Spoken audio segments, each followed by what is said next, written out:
बघा आता आपल्याला शिकायचंय अपूर्णांकाची पट. हा छोटासा एक चॅप्टर आहे. तर एक उदाहरण मी समजा तुम्हाला दिलं 24.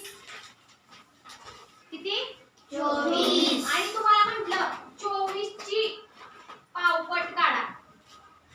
24 ची पावपट. आता पाव भाग म्हणजे किती? अर्धा म्हणजे किती? अर्धा 1/2.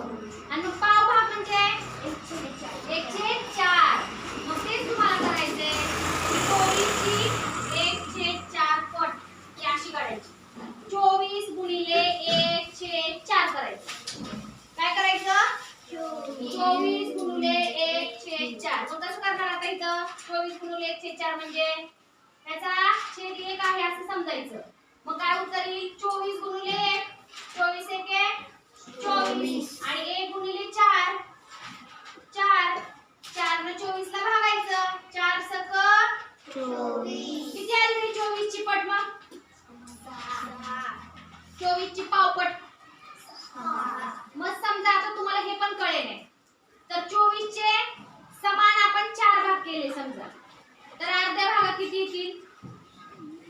12. आणि 12 च्या निम्मे भाग करा 6. म्हणजेच काय 6 6 6 6. त्याच्यातले अर्धा भाग म्हणजे 12 आणि पाव भाग म्हणजे किती? 6. पण ते काढताना आपण काय करायचं? कुठल्याही संख्येची पावपट काढताना म्हणा माझ्या मागं कुठल्याही संख्येची पावपट काढायला सांगितल्यावर कुठल्याही संख्येची पावपट काढायला सांगितल्यावर गुणिले 1/4 करावे. गुणिले 1/4 करावे. मग कसं केलं हे? 24 च्या खाली छेद कायम 1 असतो लक्षात ठेवायचं. काही छेद नाही म्हणजे तिथे 1 असतो हे गृहीत धरायचं. मग 24/1 गुणिले 1/4 केलं. मग हे 24 एके 24 आणि 4 एके 4. मग 24/4 आलं. मग 4 ने काय केलं? परत वरती 24 ला भागलं. 4 सक 24. म्हणजेच किती आली पावपट? 6. तुम्हाला आता अजून एक विचारते की 24 ची निमपट म्हणजे किती? 24 ची निमपट. निम म्हणजे निम म्हणजे अर्ध. मग तेच आता मी तुम्हाला सांगितलं की 24 चे आपण जर एकूण 4 भाग केले समान तर पाव भाग म्हणजे 6 आणि निम्मा भाग म्हणजे अर्धा भाग म्हणजे किती येतील? मग 6 12. पण हे जर करायचं नसेल आणि डायरेक्ट जर काढायचं असेल 24 ची निमपट तर तिथं काय करायचं? 24 गुणिले 1/2 करायचं. त्याच्यासारखंच 1/4 सारखंच.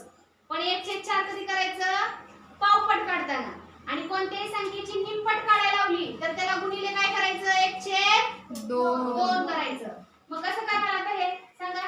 24 एके 24 आणि बेक बे. परत 2 ने 24 ला भागायचं. बेक बे दुने 4. म्हणजे 24 ची निमपट किती आली? 12. कोणत्याही संख्येची काढता येतं असं आपल्याला. 24 चीच काढावं असं काही नाही.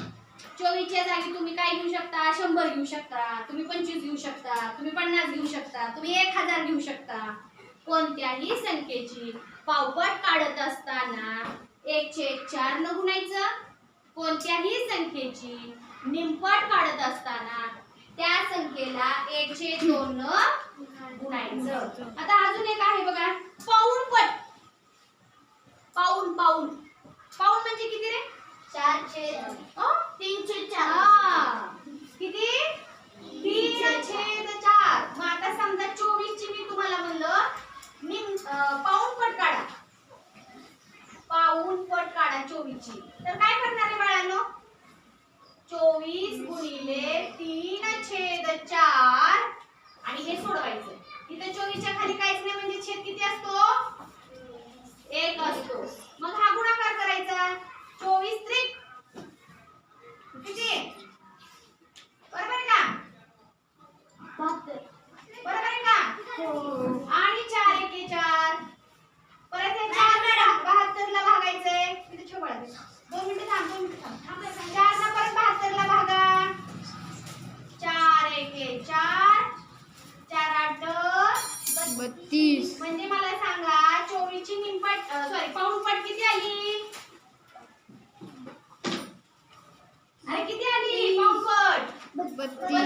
किती आली 18 कशी काढली 24 ची पाऊणपट कशी काढली